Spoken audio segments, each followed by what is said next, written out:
পাকিস্তানে গিয়েছিলাম 2004 সনে। জামাত ইসলামের একজন এমপি আমার সাথে গিয়েছিলেন সাফমা কনফারেন্সে।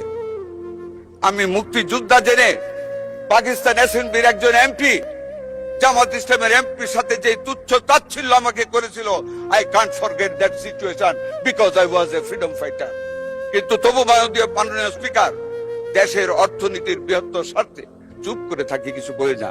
কিন্তু যখন বেশি বাড়াবাড়ি করে তখন বলতে ইচ্ছা করে, তোরা রাজাকার, তোরা আল থামস, তোরা আল বদর। মাননীয় স্পিকার, স্বাধীনতার পরে ধানমন্ডির 2 নম্বরের সেই সারা ভবন হোয়াইট হাউস দেখেছি। হল থেকে একটি নান রুটি নিয়ে যেতাম আমরা, ছাত্রদের দল একটি হাত বাড়িয়ে দিত সেই দর্শিতা বোনেরা।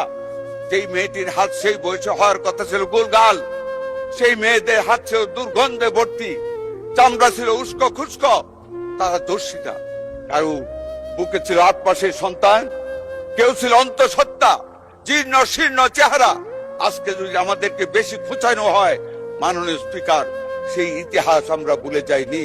আমরা মুক্তিযোদ্ধা, দেশটাকে স্বাধীন করেছি, স্বাধীনতা পাওয়া সেই দেশটিকে গড়ার লক্ষ্যে ঐক্য করতে চাই, কিন্তু আদর্শের বিরুদ্ধে গিয়ে নয়।